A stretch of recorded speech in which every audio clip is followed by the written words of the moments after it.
Welcome to Pavis kitchen. இன்னைக்கு பவிஸ் கிச்சனில் beetroot உருளைக்கிழங்க வச்சு ஒரு வடை செய்வோம். அதுக்கு ஒரு சின்ன பெரிய வெங்காயத்தை பொடியாக வெட்டி வச்சுருக்கேன்.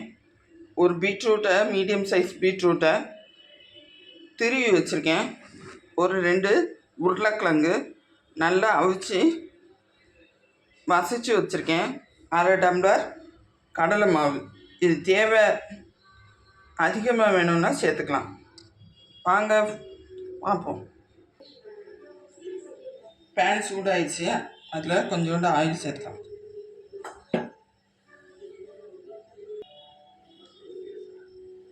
அதுக்கு எண்ணெய் சூடாயிடுச்சு. இப்போ வெங்காயத்தை இது பண்ணிக்கலாம், வதக்கிக்கலாம். அதுக்கு முன்னாடி எத்தனை பேருக்கு பாட்டு கேட்டுகிட்டே சமைக்க பிடிக்கும்னு கமெண்ட் பண்ணுங்கள். இந்த வீடியோ பிடிச்சிருந்தா லைக் பண்ண மறக்காதீங்க. சப்ஸ்கிரைப் பண்ணிக்கோங்க. அப்படின்னா தான் நான் போடுற வீடியோஸ் எல்லாம் தெரிய வரும் உங்களுக்கு. வெங்காயம் வதங்கிடுச்சு. பீட்ரூட்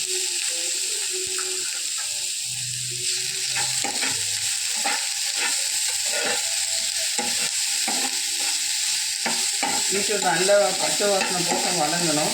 அப்போ தான் வடை நல்லா டேஸ்ட்டாக இருக்கும்.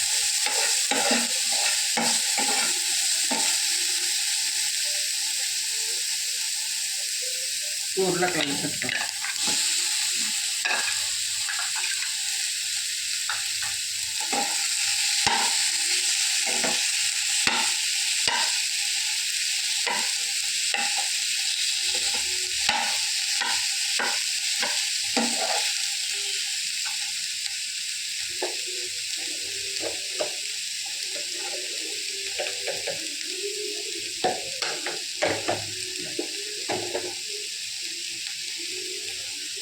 உப்பு சேர்த்தாச்சு.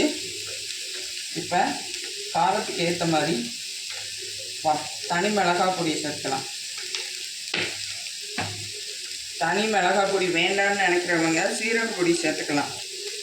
ஆனால் டேஸ்ட் வித்தியாசமாக இருக்கும். அதனால் நான் சேர்த்துக்கிறது அரை ஸ்பூன் கரம் மசாலா தூள் போட்டுக்கலாம்.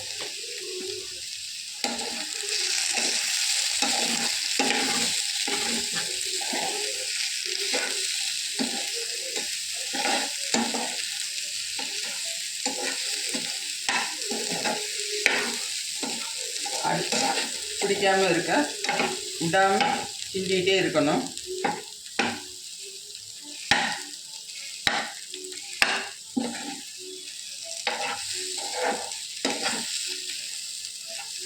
இப்போ அடுப்பை ஆஃப் பண்ணிடலாம். பவுலுக்கு ட்ரான்ஸ்ஃபர் பண்ணியாச்சு. ஆறட்டும். அதுக்கடுத்து எப்படி கடலை மாவு சேர்த்து செய்யும். இப்போ நல்லா ஆறிட்டு இப்போ நல்லா கிண்டி விட்டுட்டு கூட கொஞ்சம் நல்லா கிண்டி விட்டுட்டு இப்போ நம்ம எடுத்து வச்சுருக்கிற கடலை மாவு சேர்த்துக்கலாம்.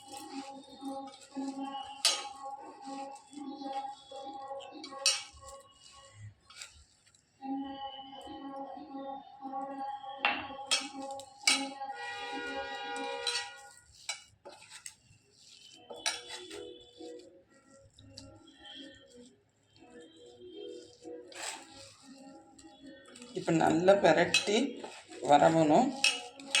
அது வரைக்கும் நல்லா கிண்டி எடுத்துட்டு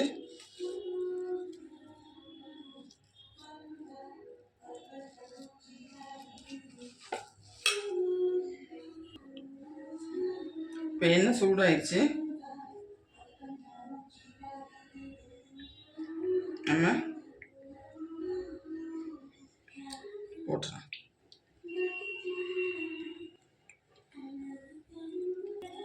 நல்ல பாயில் ஆக ஆரம்பிச்சிருச்சு எண்ணெய். இந்த ஸ்டேஜில்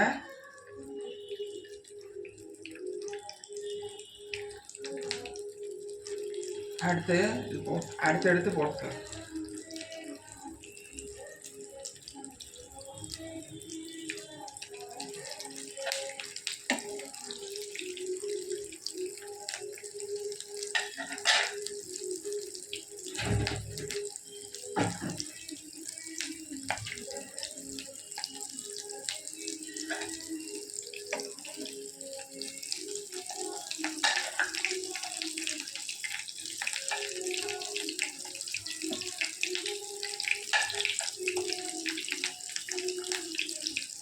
மொறுன்னு வேணும்னா அரிசி மாவு கொஞ்சோண்டு சேர்த்துக்கலாம்.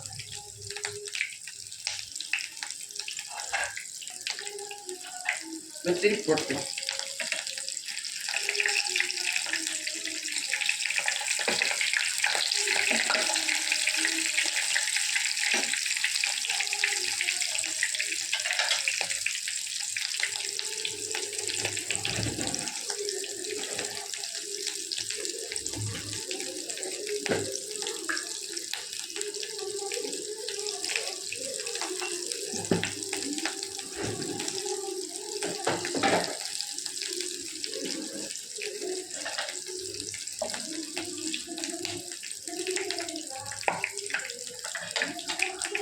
இப்போ எடுத்துடலாம். பீட்ரூட் வடை ரெடி. மறக்காமல் லைக் பண்ணுங்கள், கமெண்ட் பண்ணுங்கள், சப்ஸ்கிரைப் பண்ணாமல் மறக்காதீங்க. Bye friends.